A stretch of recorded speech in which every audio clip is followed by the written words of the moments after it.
Opushifa afuuse ekizibu ku social media. Ono leero gyagenze bamukubiddeyo emiggo kate gimutte. Si gwe mulundi ogusoose abantu nga beegeza mu Opushifa omukubateekako n'omutuusaako obulabe. Naye simanyi lwaki Opushifa oba lwaki tayiga. Opushifa ono abantu bamulumiriza obakolako ebintu ebyambiyone emabega wa kamera. Teekako mbu kafulu nnyo mukuta amaka g'abantu, mukuta emikwano, ne mukusattulula abantu basanze nga bali wamu. Nze nga Adita kino sigenda kirumiriza nnyo kuba siina kyenkimanyiiko. Engeri ye gy'atulaga nti omulimu gwaliko gumutimibwa abantu era nga abantu be bamwesiga ne bamutuma sigenda kukyogerako nnyo bintu by'amaanyi. Wabula ng'ate yadde nga kiri bwe kityo tugenda kuwabulamu mu nsobi ezimu ze tulaba eziri mulimu gwa Opushifa. Nga ne wooba oli eyo nga gw'oyagala okutandika omulimu guno kimanye nti waliwo ebijja okujjira mu mulimu ogwo nga obitwala nga ebisoomooza mu mulimu. Tugenda kubanga tugwogerako. Wabula yenze Sheila Adita atanama kumango subscribinga ku YouTube channel yange, subscribinga kwata kadenga buli video yona gentekayo ekutukako bulungi. Commentinga tumanye endowooza yo ku butambi nga bwe buti bwe tuba tutaddeyo. Yonna gye musinzirirwa okulaba obutambi bwentaddeko ku channel yange eno imbeebaza nnyo abali mu nsi ez'enjawulo. Ate era tugambe kikyoyagala tubeere nga twogerako oba kyoyagala tubeere nga tukyusamu mu butambi nga buno bwe tukola. Bye tuba tuleeseyo nga tetubyogeddeeko ng'olaba nti nno bisaana okuba nga byogerebwako nabyo osobola bitugamba nga weeyambisa comment section kubanga tugiteekawo nga tubalinda mubeere nga muteekawo obubaka bwammwe. Osobola okweyambisa eddoboozi lyange ng'olina omuntu gw'oyagala okutumirako ng'owooluganda nga omwagalwawo oba n'abantu ab'omunda ng'oyagala okukozesa eddoboozi lyange nja kubanga nkikola mu bunnambiro. Mwebale tufollowinga ku mikutu gyaffe gyonna emirala egy'enjawulo gye mutusanga. Ekyo nno tukibeebaliza nnyo. Tugenda kubanga twogera ku mwana muwala Opushifa.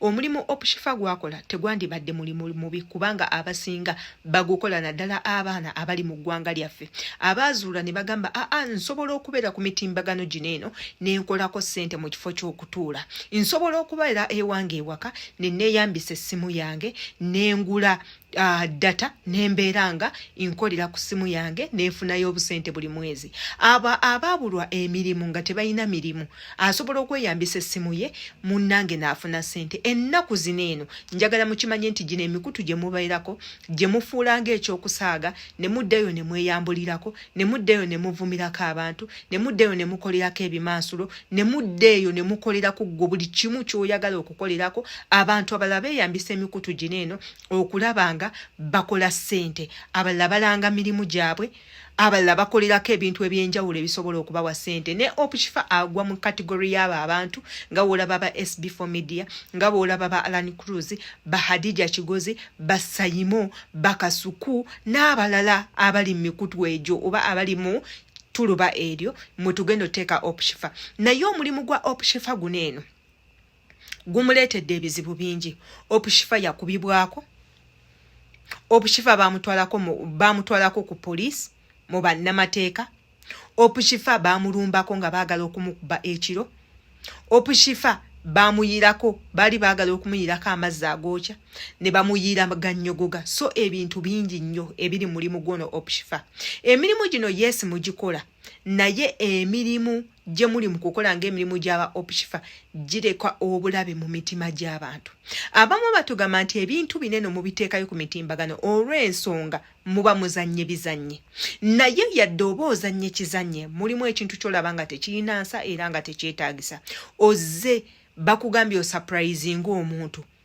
Okitegedde nti oli ayina ebintu byakola omwagalwa we byatamanya ate nojja n'obyanika mu mpewo.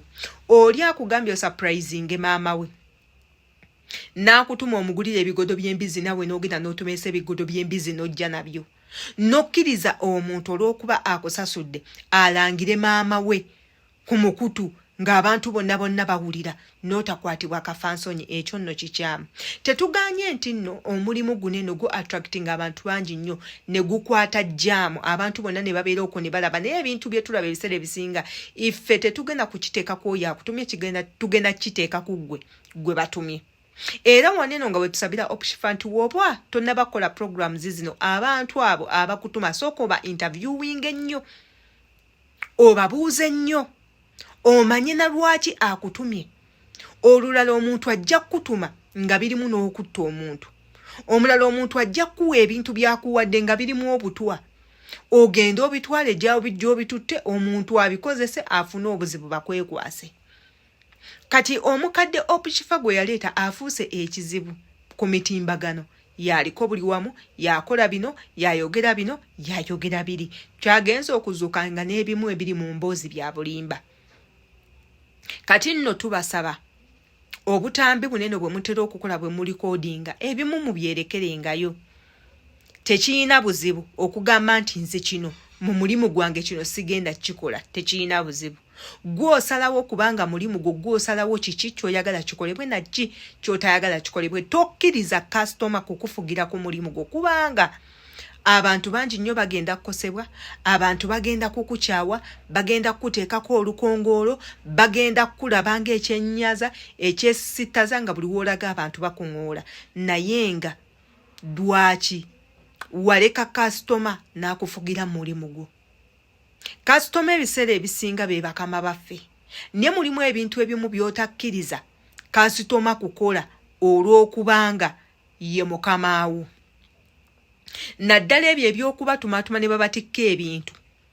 Ebintu bye bakutise sooka omanye bya bulabe kyenkana ki. Bigenda kukosa abantu bameka. Kuba ffe tetugenda tunuulira akutumye, tugenda tunuulira gwe gwe batumye. Kuba omuntu gwe batumye muntu mukulu. Ebikolebwa byonna ogenda kuba obimanyi. Muba mwabiteesezaako dda. Gw'oli wadde mbogamba nze ekintu bwe kiti ne bwe kiti sigenda kipublishinga ku mpewo. N'abantu abakutuma bamanye nti oyina emitendera mw'oyita oba oyina ebintu by'ososola by'otasobola kukola. Bannange nteesezza bubi, nze Sheila Adita, twesinkane mu comment section.